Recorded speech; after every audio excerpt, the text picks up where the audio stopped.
La présidente Salah Work Zewde et le Premier ministre Abiy Ahmed ont offert divers soutiens à ceux qui sont à faible revenu.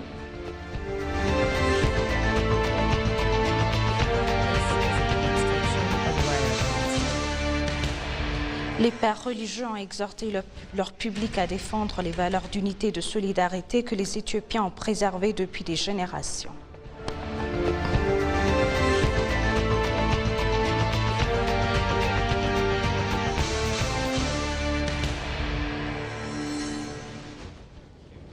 Bienvenue chers téléspectateurs, c'est Aline Taïbaro avec le journal du 10 septembre 2024.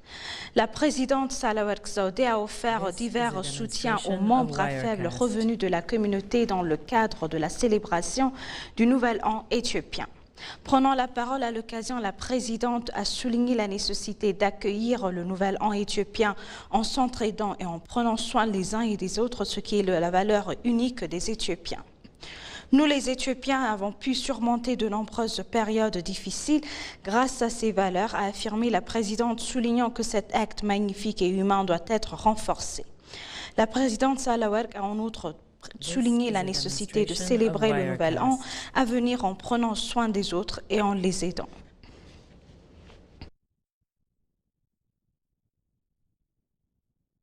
Le Premier ministre Abiy Ahmed a partagé des produits alimentaires avec les membres du personnel à faible revenu du bureau du Premier ministre et a fourni des matériels scolaires pour les enfants orphelins que le bureau du Premier ministre aide à collecter. Le Premier ministre a partagé des produits alimentaires à l'occasion du prochain Nouvel An éthiopien, a déclaré le cabinet du Premier ministre. Partager de la nourriture et d'autres articles avec d'autres est un symbole de patriotisme, un beau rappel de l'amitié et de la tradition, a déclaré le Premier ministre sur un message publié sur les réseaux sociaux. Rassemblons-nous, partageons ce que nous avons et répandons la joie alors que nous nous soutenons les uns les autres. Passons ces vacances à créer des souvenirs qui nourrissent nos cœurs et nos âmes et partageons les uns les avec ceux qui ont besoin, a souligné le Premier ministre. This is a demonstration of Wirecast.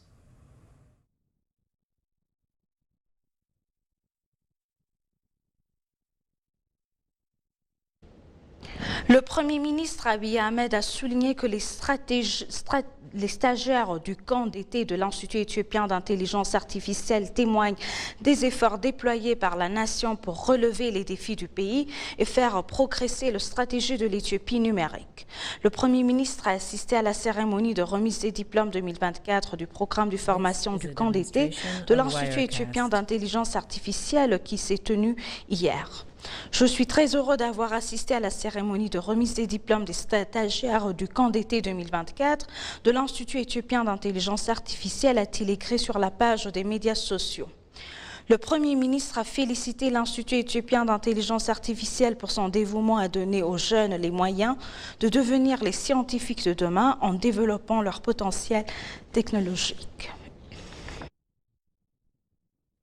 This is a demonstration of Wirecast. L'ambassadeur Taye Asselassie s'est entretenu avec l'envoyé spécial de l'Union européenne pour la Corne de l'Afrique. Le ministre des Affaires étrangères, l'ambassadeur Taye Asselassie, a reçu et s'est entretenu à son bureau avec l'envoyé spécial de l'Union européenne pour la Corne de l'Afrique, Annette Weber. Dans leur conversation, ils ont discuté des questions sur lesquelles l'Union européenne et les parties prenantes peuvent travailler pour assurer une paix et des liens économiques durables dans la région, selon les informations du ministère des Affaires étrangères.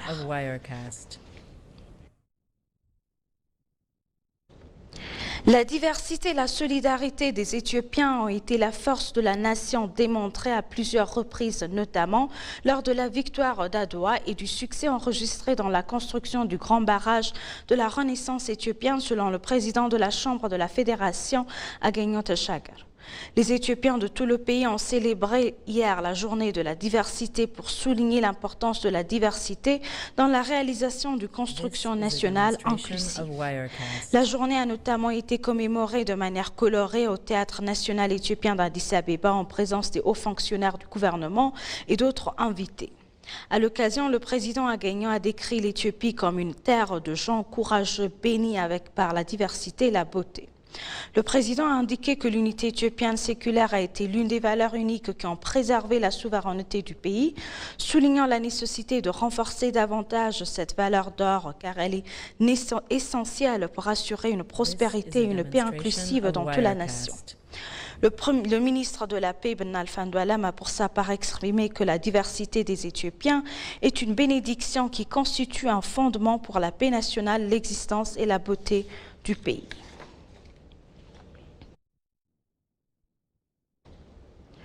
La maire d'Addis Abeba, Adanej Abebe, a partagé des produits alimentaires avec 500 000 habitants à faible revenu de la ville à l'occasion de la journée de la diversité.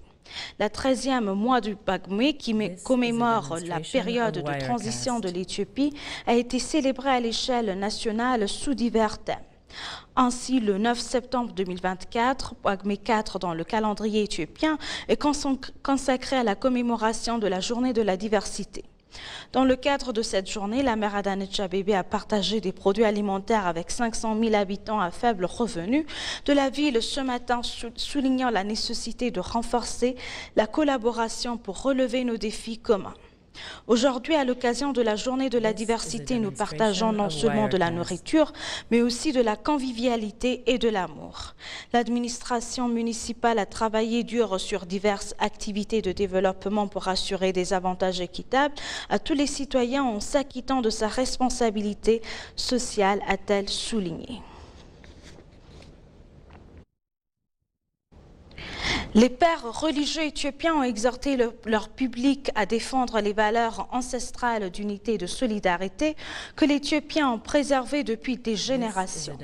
Sa sainteté Abouna Abraham, directeur général du siège du patriarche de l'Église orthodoxe éthiopienne Twawedo et archevêque de Bahar Dar et du diocèse de Gojam Nord, a rappelé aux fidèles qu'à l'aube de la nouvelle année, il est impératif que nous nous consacrions à travers sur des questions qui plaisent à Dieu.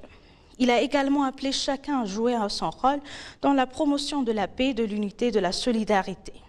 Cheikh Ibrahim Toufa, président du Conseil suprême éthiopien des affaires islamiques, a souligné que les désirs de tous les peuples sont la paix, la joie, l'amour et l'unité. Il a encouragé tous les adeptes de toutes les confessions à donner la priorité à la paix et à l'harmonie en faisant leur chemin choisi. Le père Abenet Abeba, directeur du service apostolique de la famille des affaires religieuses et de la jeunesse, du secrétariat de conférence des évêques catholiques éthiopiens, a souligné que la nouvelle année devrait être un moment pour tout de lutter pour la paix et l'unité. Le pasteur Zadigou Abdo, président du Conseil des églises évangéliques éthiopiennes, a souligné que la nouvelle année appelle à la réconciliation, au pardon et au respect mutuel, soulignant que ce devrait être un moment de guérison et de renforcement des relations. En général, les pères religieux ont appelé tous les Éthiopiens à rester unis à défendre les valeurs de paix et d'harmonie et à embrasser les vertus qui ont longtemps soutenu l'esprit de la nation.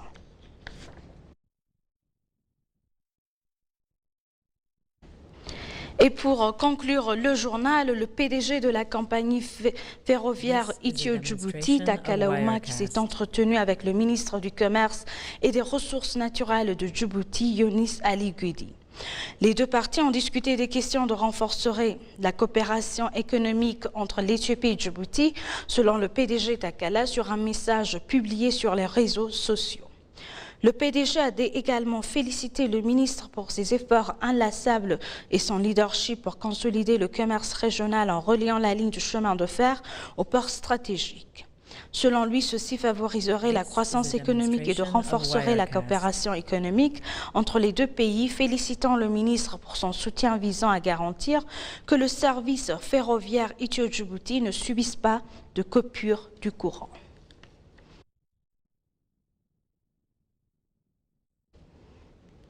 Chers téléspectateurs, nous vous rappelons les titres principaux.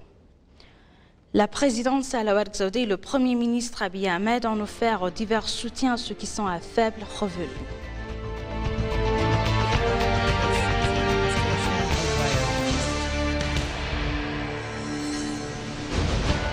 Les pères religieux ont exhorté leur public à défendre les valeurs d'unité et de solidarité que les Éthiopiens ont préservées depuis des générations. Merci chers téléspectateurs, c'est la fin du journal, c'était Aline Taïbaro avec le journal, restez avec nous avec le reste des programmes. Bonne journée.